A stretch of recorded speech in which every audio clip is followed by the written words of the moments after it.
बात करेंगे अब दक्षिण गुजरात की। दक्षिण गुजरात में 35 सीटें आती हैं और यहां अगर आप वोट शेयर देखें तो भारतीय जनता पार्टी बड़े मार्जिन से कांग्रेस पार्टी से आगे है।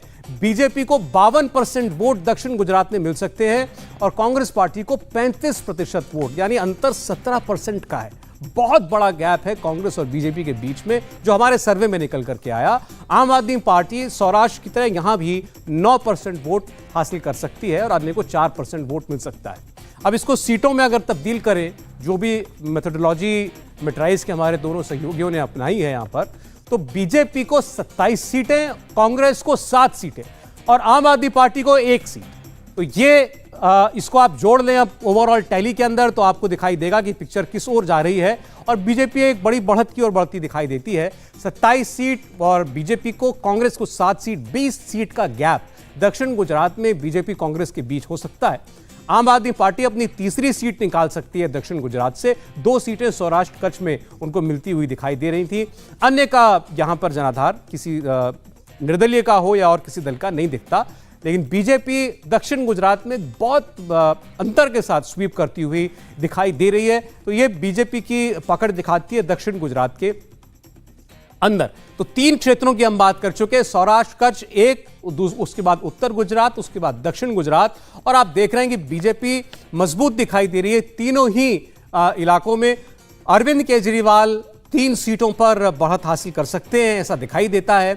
उनकी पार्टी वोट हासिल कर सकती है, ये भी दिखाई दे रहा है। 9% वोट सौराष्ट्र कच्छ में, 9% वोट दक्षिण गुजरात में, उत्तर गुजरात में 3% वोट दिख रहा था उनका। तो वो इनरोड्स बना रहे हैं गुजरात के अंदर, ये तो दिखाई देता है। और शायद यही वजह है कि आज उन्होंने अपना मुख्यमंत्री का चेहरा भी उतार दिया है। एक पुराने टीवी पत्रकार थे, उनको उन्होंने सीएम फेस घोषित किया है, जिसके बारे में उन्होंने जनता से ही मैंडेट मांगा, जनता से की राय पर उन्होंने घोषित किया। तो उनको लगता है कि वो इस भूमिका में हैं कि एक किंगमेकर बन सकते हैं। लेकिन बीजेपी क्या वो स्कोप छोड़ेगी किंगमेकर बनने के लिए किसी का? ऐसा अभी तक तो अनुमान में हमको नहीं दिखाई देता।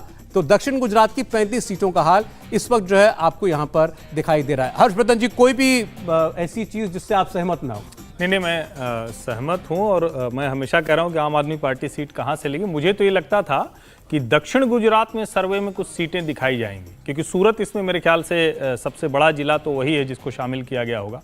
तो अगर उस लिहाज से देखें तो यही वो जगह है जहां कॉरपोरेशन के चुनाव में आम आदमी पार्टी को थोड़ी सफलता मिली थी। लेकिन उस सफलता की वजह क्या थी? हार्दिक पटेल के वो साथी जो पाटीदार अनामत आंदोलन समिति के थे, वो नाराज होकर वहां चले गए।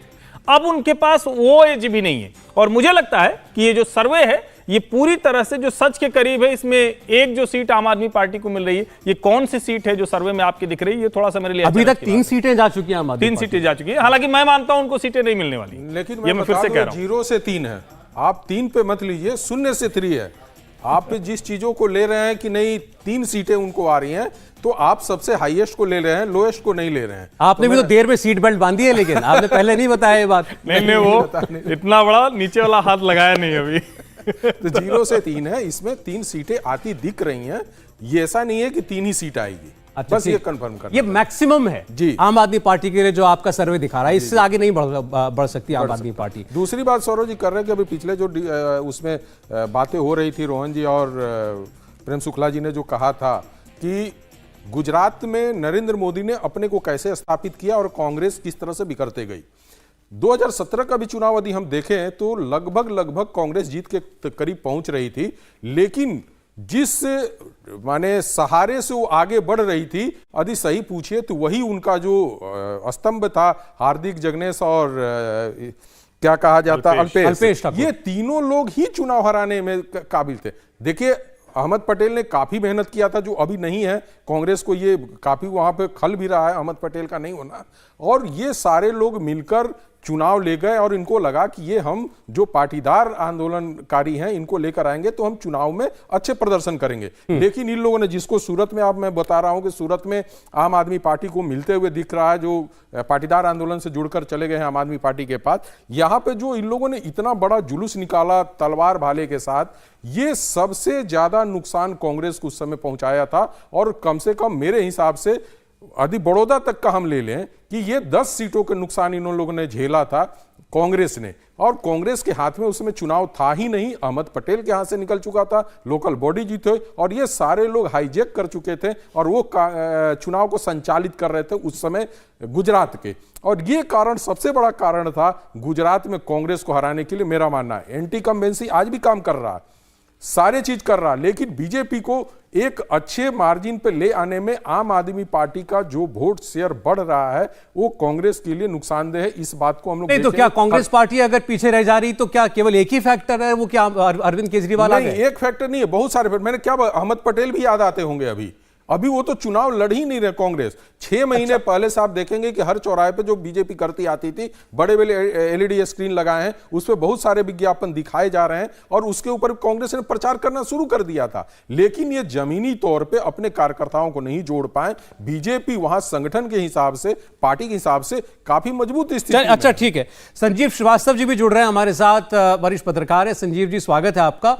और साथ ही हमारे गुजरात के ब्यूरो चीफ निर्णय कपूर, वो भी हमें ज्वाइन कर रहे हैं। और निर्णय हर चुनाव को बहुत बारीकी से देखते आए हैं अपने लंबे करियर में, और ख़ास तौर पर गुजरात में नरेंद्र मोदी की जर्नी हो और उसके बाद बीजेपी का जो भी रास्ता है, उन्होंने देखा है कि कैसे एक बुलंदी से दूसरी बुलंदी तक बीजेपी वहाँ पर पहुँची है।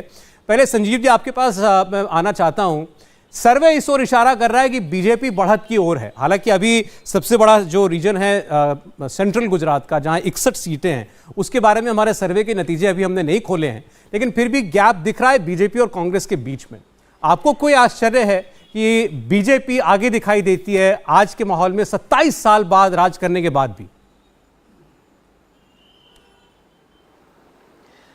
देखिए, बात तो अचंभे की है, लेकिन अचंभा हो नहीं रहा। बीजेपी ने कमोबेश अपनी ऐसी स्थिति बना ली है गुजरात में कि वो अपराजित सी पार्टी बन गई है। अब उसमें, जैसे अभी मेरे से पहले जो पैनलिस्ट बोल रहे थे साहब, कि 2017 बेस्ट मौका था।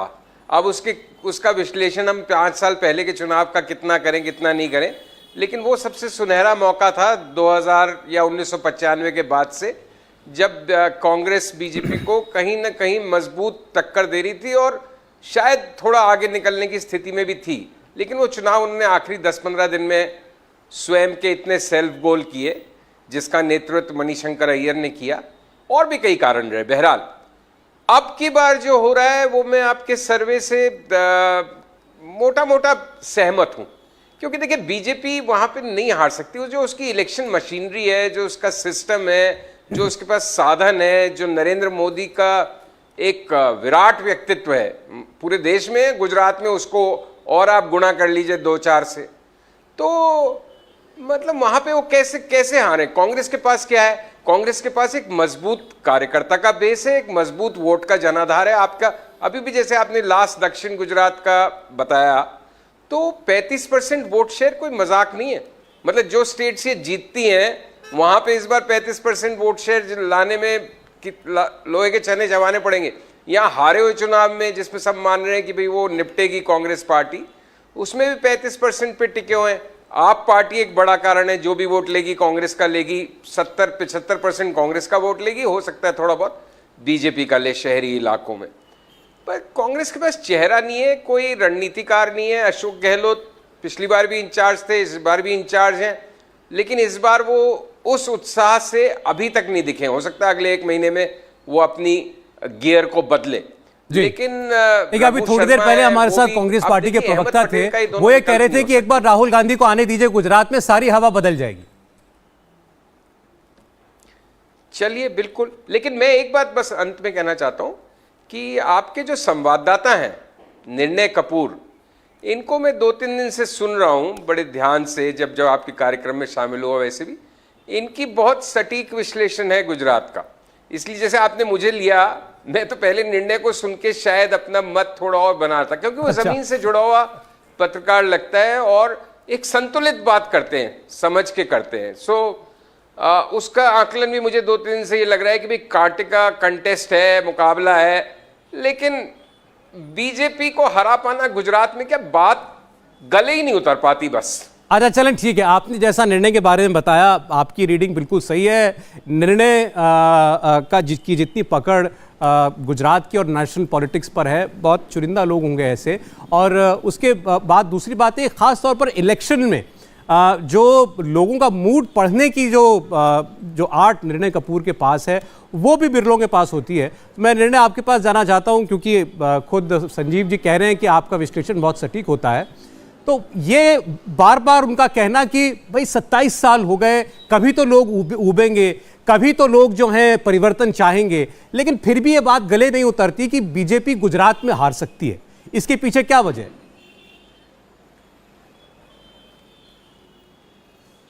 देखिए सौरभ, मैं आपको बता दूं कि बीजेपी इस बार तो कम से कम नहीं हारेगी, ये तो साफ दिख रहा है।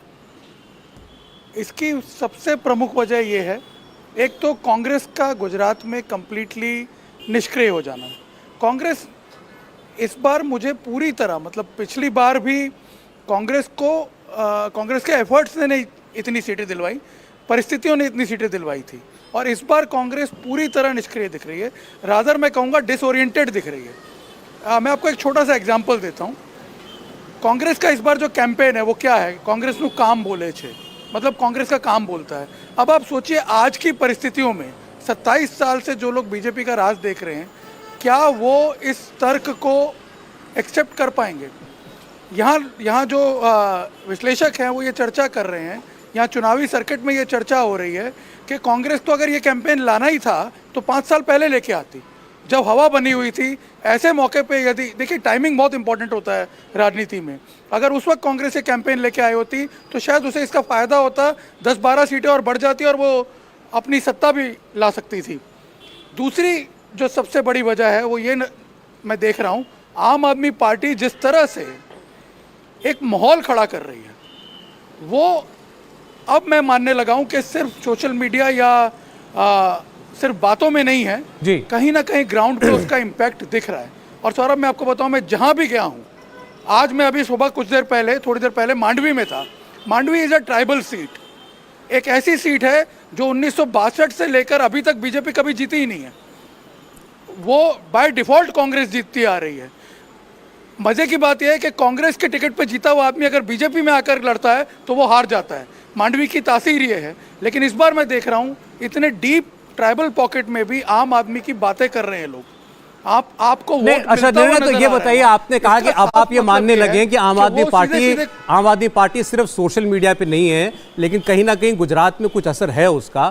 तो ये आम आदमी पार्टी का असर कितना दिख रहा है आपको? वोटों में क्या डबल फिगर पर जाती हुई दिखाई दे रही है आपको? मैं परसेंटेज की बात कर रहा हूँ।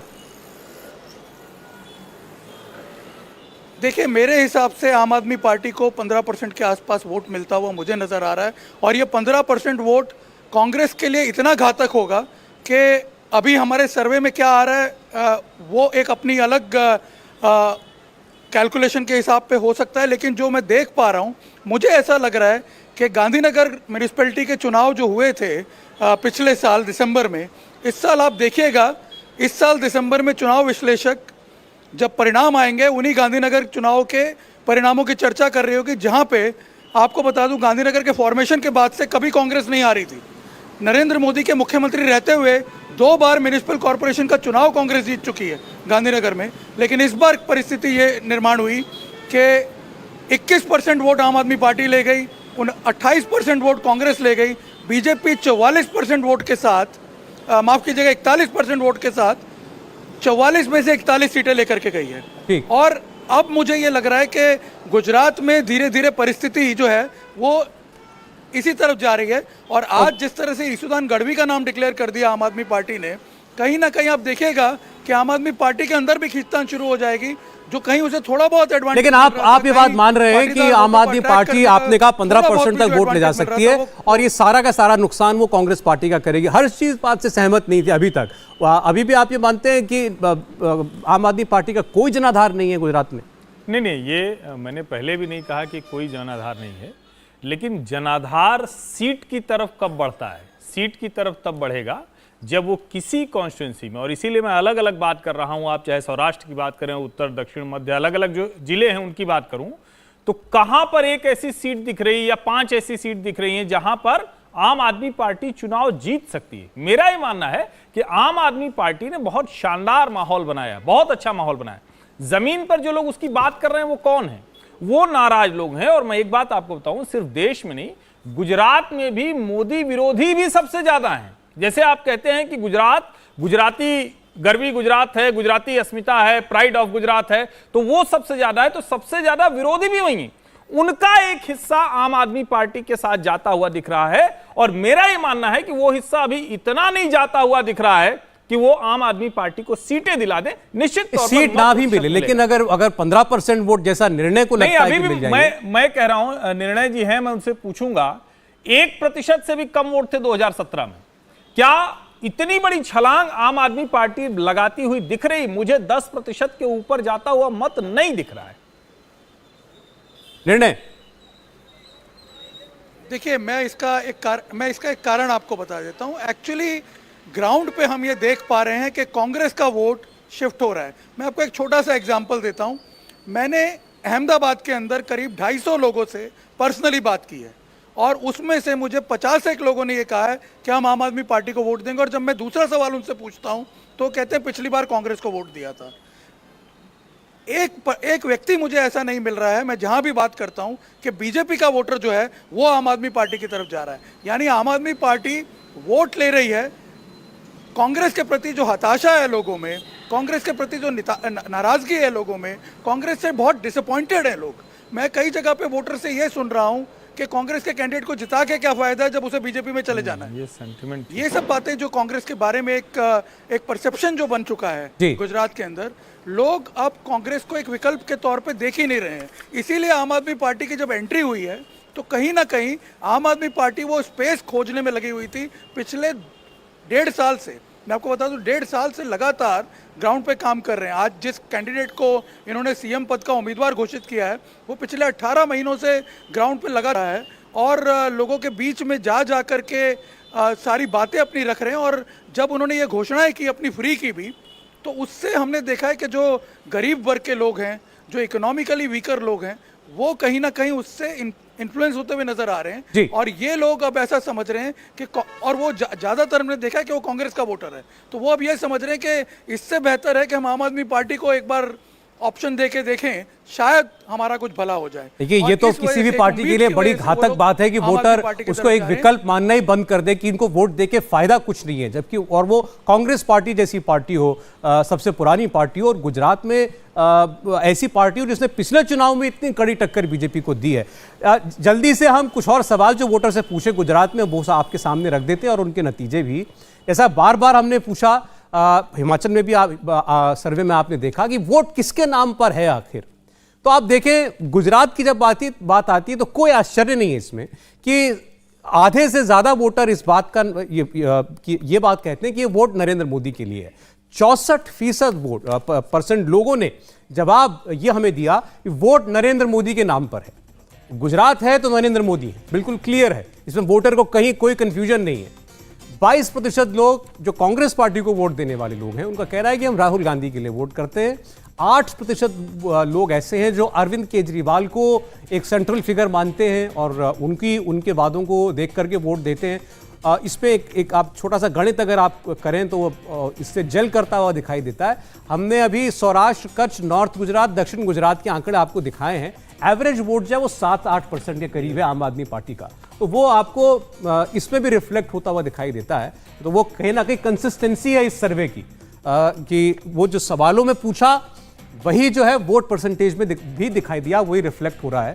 तो वो डबल डिजिट के आसपास आम आदमी पार्टी दिखाई दे रही है। और जैसा अगर निर्णय सही है, जो निर्णय कह रहे हैं, ये अधिकांश वोट इसमें जो है, ज्यादातर वोट वो कांग्रेस पार्टी का वोट है। तो वो नुकसान सारा का सारा कांग्रेस पार्टी को पहुंचा रहे हैं अरविंद केजरीवाल, ये बिल्कुल स्पष्ट गुजरात के अंदर दिखाई देता है। गुजरात में एंटी इनकम्बेंसी है या नहीं है, ये भी पूछने लायक सवाल, इसलिए कि 27 साल हो गए। 27 साल में क्या लोगों का नजरिया बीजेपी के लिए बिल्कुल नहीं बदला, या कांग्रेस पार्टी को लेकर के विकल्प के तौर पर बिल्कुल निराशा हो चुकी है, जैसा अभी कहा निर्णय ने। तो नाराज हैं और बदलाव होगा ऐसा मानने वाले 32% लोग हैं गुजरात के अंदर। आज आप पूछें कि क्या परिवर्तन होता देखते हैं, तो वो आपने देखा कि वो परिवर्तन होगा इसके नाम पर 32% लोग जो हैं वो हामी भरते हैं। लेकिन 44% ऐसे हैं कि वोट बीजेपी को ही होगा। नाराज भी हैं लेकिन बीजेपी को ही वोट करेंगे, ऐसे 44% लोग हैं। तो यही वो परिस्थिति है कि विकल्प नहीं है। कोई जैसे टीना फैक्टर कहते हैं, देयर इज नो ऑप्शन। तो ऐसा गुजरात में दिखाई दे रहा है कि आप नाराज भी हैं तो भी विकल्प क्या है, किसको वोट दें? कांग्रेस पार्टी को वोट देंगे तो क्या कांग्रेस पार्टी सरकार बना लेगी? आम आदमी पार्टी की ओर भी जाएं तो किस हद तक जाएं? बीजेपी से खुश 22% लोगों ने कहा और कोई राय नहीं है, ऐसा 2% लोगों ने कहा है। तो ये बहुत कुछ आपको गुजरात के वोटर का माइंडसेट जो है वो बता देता है कि मोदी के नाम पर वोट है, बिल्कुल साफ है। और दूसरा, नाराजगी के बावजूद भी किसी और को विकल्प नहीं मानते कि गुजरात की सत्ता उसके हाथ में दे सकें। अब जिस डबल इंजन की बात होती है, गुजरात में उसका सबसे ज्यादा असर दिखना चाहिए। देखते हैं कि वोटर ऐसा मानता है कि नहीं मानता। हमारे सैंपल में डबल इंजन का बहुत फायदा होता है, ऐसा 31% लोगों ने अपने जवाब में कहा।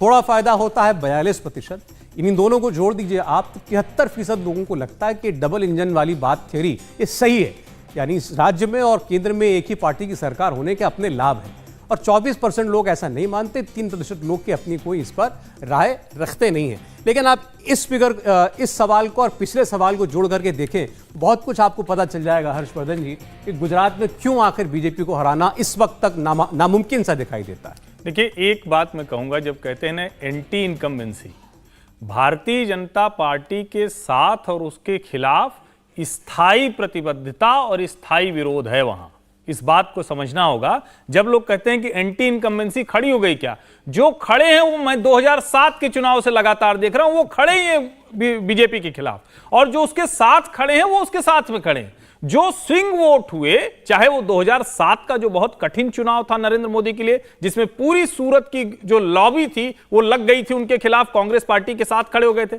चाहे हम 2012 का चुनाव देख लें, जब लगा कि केशु भाई क्या खेल कर देंगे, पूरी तरह से राजनीति बदल जाएगी। और चाहे जब हम 2017 की बात करें कि जो पटेलों का जो पाटीदार रहे वहां वो पूरी तरह से पलट जाएंगे। सबसे बड़ी बात वही है कि स्विंग वोटों के बावजूद भारतीय जनता पार्टी का जो 8 से 10% का उनके साथ प्रतिबद्ध वाला है, उसको काटने में कांग्रेस पार्टी नाकाम रही। और इस बार की स्थितियां तो एकदम उलट है। जो निर्णय जो कह रहे हैं उससे मैं काफी हद तक सहमत हूं। इंडिया टीवी हर वक्त हर जगह डाउनलोड करने के लिए सर्च करें India TV news Google play store या ऐप स्टोर पर।